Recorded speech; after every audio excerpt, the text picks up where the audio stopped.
He's actually the reason I never even bothered watching She-Hulk. Wow, okay. Yeah. Interesting. He said the characters are really well done and that you like kind of immediately link with Cassian right away, Cassian Andor. Mm-hmm.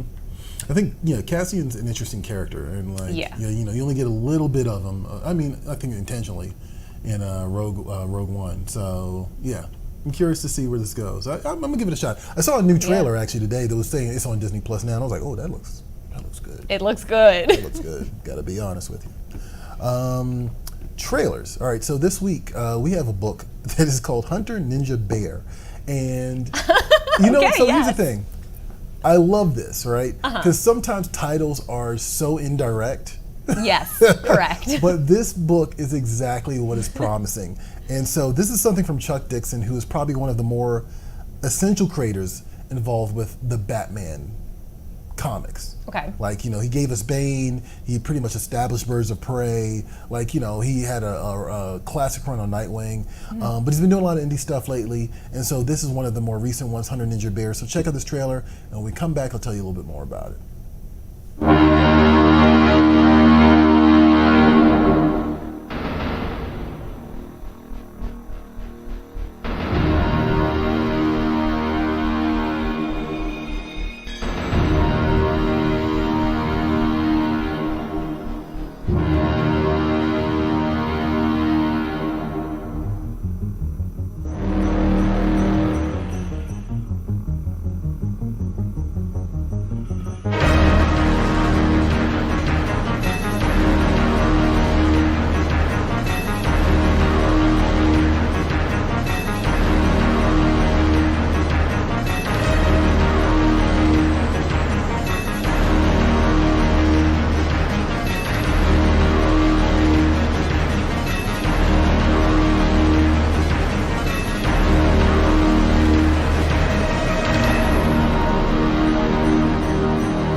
You want to throw that question out again? Yeah, I do. What was the question? What year is that based in that they're using both samurai swords and shotguns? I'm going to assume that the hunter looked like he was like a colonial hunter. Okay.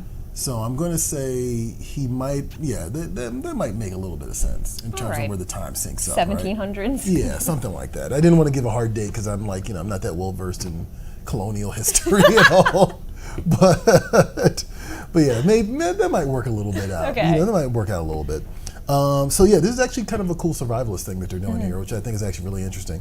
This is in comic shops in November and is available to pre-order now. So definitely go to your local comic shop and ask for Hunter Ninja Bear from Phenom Comics. Do it. Yeah, that's Chuck Dixon, and the artwork I actually also want to point out is actually pretty nice too. It's really cool. Let's jump into some Social Swamp.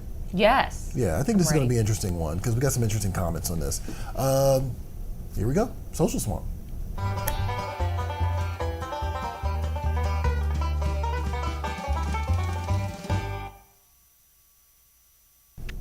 Okay, this is a really good one this week, and we haven't asked something like this in a while, if ever. Yeah. So we asked you guys if you could live in any fantasy realm, where would you choose to live? And it could be Middle-earth, Asgard, Westeros, somewhere else altogether. Where do you want to go? So let's see what you guys had to say. Nathan said 2 answers. The star system featured in Firefly and Serenity. This is assuming I can get my hands on a ship and get a job. He really thought about that one. Second and preferred answer, the alternate reality 1930s of the Crimson Skies universe. I love that aesthetic and that game, High Road to Revenge. is still my favorite game since the first time I played it in 2004. I wish they'd throw together another one. Interesting. I mean, so I'm going to say, I mean, yes, it's all fantasy, right? Yeah. At the end of the day, Are you gonna pick apart science fiction and fantasy? The science fiction fantasy. I was thinking definitely more of like, you know, fairies and dragons, hobbits and dragons and orcs. But I mean, there's no wrong answer. I just was like, I was just surprised to see that. I was like, oh, Firefly. Okay, I mean, sure. At the end of the day, it's all fantasy, so whatever. Robbie says, let's see. Would I prefer death by orcs, death by Loki's latest machinations, or the next big Marvel event, or death by any of the million things that kill people in Westeros? All valid concerns. Right. This is actually the answer I was going to have. Right. Is the Pokemon world an option? At least there I can capture the dragons in a little ball. The Pokemon world is not without it. What is stopping just a massive Charizard from flying overhead and just like spitting just fire on you? Yeah, actually, that's a fair point. I mean, Pokemon. That's an answer, though. That's a good answer. Why not? What is the Pokemon world? Is there a world for Pokemon? I don't know that much about Pokemon. There's. It's called something. I know. I saw the movie, but I don't think that's the same thing. Only information I can supply here is Pallet Town because that's where Ash Ketchum is from. Okay, interesting. Let us know in the comments, guys. Let us know what the world of Pokemon is, if there is one. Merritt says Narnia. Point blank. I forget about Narnia. I do too sometimes. Yeah, absolutely. What else we got? Jack Knives says Forgotten Realms. Okay, all right. Oh. There you go. Is that what you wanted? I mean, I don't actually know what I want. I just know what I don't want. Which is science fiction answers. Well, no, actually, I actually have another answer on top of that. Okay. But I was just waiting for people to say Hobbiton because I mean it looks serene. Sure, of course. And, I mean, you know, it looks like all they do is drink and eat food and just lay about. Yeah, just hang out, laze around. Grow hair on their feet, like. As long as you're not one of the hobbits that actually had to go to return the ring. That's true. Yes, absolutely. If you're one of your just entire like the normal journey hobbits complaining. just like living your life there, then yeah. Mm-hmm. Get to have 11 breakfasts. 11sies. You know, it works. Breakfast and second breakfast. Cover Price Comics says Hollywood from Ralph Boschke Cool World with Brad and Pam. Oh, interesting. Okay, that's funny. That's specific. Yeah. Art by Sarah says definitely Asgard, not only because it's beautiful, but I'll admit I'm totally in love with Loki. Let me just run away with him there. I see you, Sarah. I see you. Also with the Jennifer's body avatar. It's just like all of that is just like, okay, Sarah, calm down. Bring it back in the barn. Right. Any more, Johnny? Yeah, we actually, now that we're back, Annie Fox is chiming in. Okay. She's saying, in the anthropomorphic world of feudal Japan with Usagi Yojimbo and Samurai Fox. What else? Definitely fantasy. Okay, I'm with that. I like that a lot. Ashton, I'm going to kick this over to you. I feel like you might know this. You might have more knowledge of the fantasy stuff than I do. Yeah. So, I was thinking about Star Wars, but then two things happened. The first one is, you said science fiction answers were lame, so obviously I can't give one now. And then the second thing is, this is kind of selfish. I don't know that I would want to be a Jedi. Like, if I'm not a Jedi, I kind of have no interest. Okay, all right, I get that. I understand, yeah. So my other answer is definitely 100% Avatar: The Last Airbender. Oh. Even if I was a non-bender. Of course. Like, even if I was a non-bender, it's just such a cool world. Yeah. It's so well embodied. And there's just a lot of interesting dynamics between the benders and the non-benders and the different nations and everything. Also, Appa. I want to ride on Appa. I get that. You know, it's funny. You said that, and the first thing I thought to myself was like, "Oh, you get to have an Appa. That's kind of cool. I like that. I'm down with that." Yeah, you know, I didn't. Yeah, well, first of all, I was going to say Star Wars. See, again, these are all technicalities, right? Yeah, it's but sci-fi. Star Wars counts to me because, like, it's to me it has wizards. That's what the Jedi are wizards. You're so not I'm like, wrong. it's sci-fi fantasy, right? Wasn't there even a dragon in? Yeah, it's a Kree dragon. Yeah, the Star Great Wars, Dragon, right. yeah. So I'm like, And you those know, and I fellows. mean, of course, yes, George Lucas based these things on not just Flash Gordon, but also fantasy stuff. So I'm like, Yeah. yeah, I'm with that. I can get into that. I know where I don't want to live. The realm, whatever it is, I can't remember what it's called, from A Never Ending Story. That just seems like endless childhood trauma over and over again. Like, it just does not seem like a cool place to live. And I've always been like, why would you tell a kid this story? This story is awful. So that would be my guess. Someone mentioned Cool World, which actually made me realize, like, you know what? Actually, Toontown I would not want to live there, but Toontown from Who Framed Roger Rabbit kind of would also count as a fantasy world. Okay. I'm curious about that. Asgard. No. Seems like a cool place to live. My problem with Asgard, it keeps getting destroyed. Exactly. I was like, yeah, okay, it's the same thing. People, not a place. All right, relax. I guess so.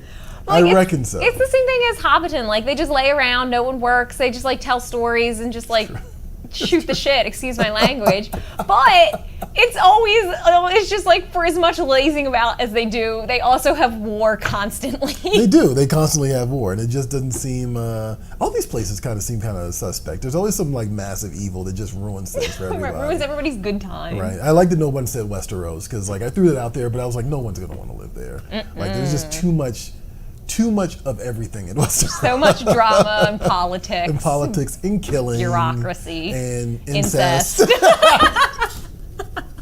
For lack of a better description, yes. Exactly. Right on the nose. 100%. So, thank you for your answers, guys. I mean, it's happening. We both have the right concern. Right, exactly. As we should. I think that's okay. Westeros does not seem like a good time. No. All right, so what is this week's... Sorry. Sorry, what is this week's poll, Ashton? Oh, that's right. Okay. This week's poll. Okay, so... They're I don't know why, but I have mermaids on the brain, and it could be in part to the due in part to the Ariel trailer or whatever. Right. But okay, so mermaids are famously half woman, half fish. So how do they give birth? Ooh. What does it look like? Is it a live child, or do they lay eggs like a fish? You've been coming up with some really good ones, man. I got to give you credit for this. We kind of relinquished. We kept trying to work it out so that we could all ffigure out something. Then after a while, we're like, just let Ashton do it because she comes up with the wildest stuff. Thank you. But it's now you got me thinking. Right? Huh? Because if it's a live child, where would that come from? Because her bottom half is a tail. Well, how do fishes give birth? Don't they just poop out a bunch of eggs? You're right. They just poop out a bunch of eggs, right? So she can't poop out eggs either. So how do they procreate? Well, she could probably poop out an egg, right? From where? I mean, same place the fish do. I don't know. I think it's also important to think about, is it the kind of mermaid that can have legs? Is it like an Ariel mermaid that certain time of day you can be on land? Oh, yeah, I don't know. This is one of these questions that this could get into some really murky territory that could get us into trouble if we're not careful. So I'm going to say we got 78 votes on this. There's 3 days left. I think, excluding all the stuff about her getting legs and all that stuff. Oh, okay. I'm going to say lay eggs. Oh, okay. I'm going to say lay eggs. Lay eggs that potentially give birth to half, mer children. Right. Okay. Johnny? Yes. Do you not want to answer this question? Johnny's like, I want no parts of this poll. How did we get here? We let Ashton drive. That's what happened. This is exactly how we got here, Johnny. You know what? Yesterday in the production meeting, Johnny said, make it a surprise, and I did. You did. Yeah, well, it was. I'm going to have to say live children because the one person that kind of commented below, and again, this is our viewers, not us. Oh boy. Uh-oh. Ariel has boobs and hair. Okay. Clearly she is a mammal. So mermaids are more like dolphins than fish. Interesting. Oh, interesting. Okay. So because of that, eggs? I would say live children. Which 64.6% percent of people would I agree. demand that everybody explain their reasoning for whatever answer they've that's selected. Interesting. I mean, this is not a cut and dry situation. No, it's not. Yeah. Interesting. All right. When you submit your answers, show your work Right. below. Right. Wait, were you going to say children? I honestly don't know, because I was going to say live children for kind of the same reason as that commenter.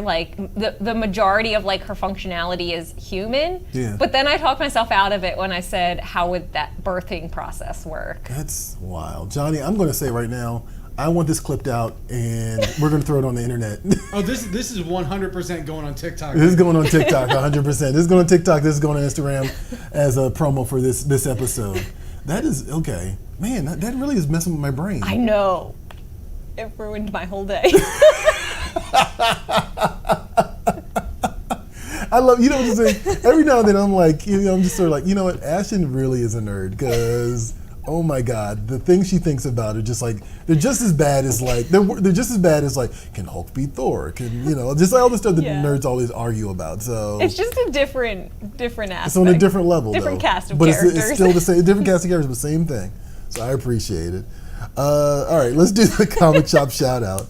It's like this like the wildest thing gets saved for the end. I love that. This week's comic shout out. This is amazing. I love it. This is great. This is good internet TV right now, guys. Okay, this week's comic shop shout out goes to Heroic Adventures in Edwardsville, Illinois. It comes from Susie Labrari. We'll show you some images of Heroic Adventures and inside the shop at the end of the show during the credits roll. If you want us to shout out your local comic book shop on the show, find us on social media, tag your shop. If they don't have a handle, just leave their name, and use the hashtag SupportYLCS. We'll find your local comic book shop on Words. We'll find your local comic book shop, shout them out on the show, and give them some love. It's okay. You've done it like at least 150 times. Right, perfectly. And so, bound to mess up eventually. 151 is okay. It's acceptable. Stuff on the site this week, right? So if you go to PREVIEWSworld.com, you're going to see a lot of stuff. But you're going to see two things in particular, right? Florentino Flores has a book. Actually, speaking of Lovecraft, has a book from Blaze Comics called Lovecraft, Unknown Kadith, right? Oh boy. And so the concept behind this book is, actually the idea behind this book is this is actually one of Lovecraft's lesser known stories. Okay. And it's, we talked about Color Out of Space, and of course you talk about The Mouth of Madness. This is one of those ones that people don't really reference that much. But what Blaze has done is they've adapted it to comic form, and Florentino Flores is actually the writer of the book. I did an interview with the artist on top of that like a few weeks ago, and I have another one coming with the inker in a couple of weeks as well. But yeah, definitely check that out. If the Rick and Morty thing piques your interest, you might also want to give a look at this because more Lovecraft for you. Also, I actually think this character kind of cool. I talk a lot about Frazetta. I kind of name drop Frazetta casually on the show every now and then. Opus Publishing is doing some really badass stuff, like truthfully. And part of that is that they're making like some of Frazetta's most well-known works into comics. And so one of those things is Dawn Attack, which is actually just like, this sci-fi piece that Frazetta did like years ago. Okay. But like, Jody Houser and crew are doing a little mini-series based off this concept, and it's promising planetary exploration. Ooh. So yeah, check that out. There's a cool little interview on PREVIEWSworld.com. That cover's awesome. Yeah, right? That gives you a window into it. There's Jody Houser. And also it's with Eric Campbell from Geek and Sundry as the writer as well. So yeah. Check that out. Something interesting, something new, and probably just like really cool sci-fi stuff that you can kind of dive into. It also has a bunch of like variant covers as well. One last time, Halloween Comic Fest reminder. You want to throw that out there for people? October 1st, we'll be starting our Halloween Comic Fest celebrations on Halloween Comic Fest website, also Facebook, Twitter, Instagram, just at Halloween Comic Fest. We'll be having digital comics available for your eyeballs to consume. Also creator interviews if you want to get an inside look at those digital comics that I'm sure you'll love. If you have really hot takes on Halloween candy and monsters, we'll have brackets so that you can yell at me on Twitter. That's going to be great. It's going to be a lot of fun. I'm really, really looking forward to it. Yeah, it should be fun actually. And that's it for PREVIEWSworld Weekly. We do have a few more comments here at the end. Let's jump into comments. Welcome back, by the way, guys. Apparently the stream went down for a second. Annie's also saying the little seaside village from Popeye. Oh. The Robin Williams movie? I'm assuming that one. The Shelley Duvall. All right. Okay. There seems to be a lot of accidents that happen in that seaside village, I want to point out. But I'm with you, Annie. Have you ever seen that movie, Ashton? Popeye, oh, it's cute. It's weird too, right? Like a little bit, yeah. It's a little strange, but it is an interesting movie. And lastly, Daniel is saying Comic Shop Tales. Oh, when is it coming back? Actually, Daniel asked this before. Comic Shop Tales probably not coming back. Comic Shop Tales was actually a series of strips that we ran on PREVIEWSworld.com with these anthropomorphic characters. We did a little trade paperback release of it. Shout out to Andy Mueller because he was the writer of it. And Scoot, something like that. Scoot, right? Scoot. Man. I'm sorry, Scooter. I'm so sorry. Oh my God, I know. He was the artist on it. He also designed some of the Free Comic Book Day. Scoot yes, there okay. you go. Sorry, I I apologize for that. But yeah, Andy's not with the company anymore, so we're not doing it anymore. I'm apologize. Sorry. But yeah, he asked that somewhere else. I think it was on like our Facebook page, something like that. There's too many balls in the air, not enough bandwidth. Yeah, it just happens. Sorry about that. But yeah, here's your reminder to like, follow, and subscribe. You can hang out with me at PREVIEWSworld. That's pretty much everywhere: Instagram, Facebook, Twitch, YouTube. What am I forgetting? Twitter. And stuff. And where can they find you, Ashton? At Free Comic Book Day, Facebook, Twitter, Instagram, TikTok. We just posted a funny TikTok video if you want to go like it for me. Sorry. Also, that's rude. Sorry, that was my phone. Apologies. Also, Halloween Comic Fest, Facebook, Twitter, Instagram if you want to celebrate all October long with me. It was a spam call too. How dare they? Lame. Actually, it's not. I gotta take that back. I actually gotta take this. Anyway, so that's it for PREVIEWSworld Weekly, guys. We will catch you later. As always, I am Troy Jeffrey Allen. I'm Ashton Greenwood. And we'll see you all at the Spinner Rack. See you next week.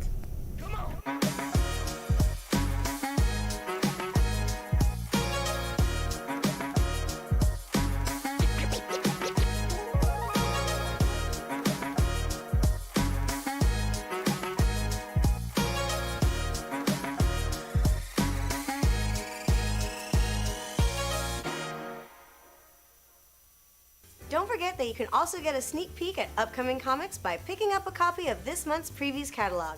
Just ask for it at your friendly local comic shop.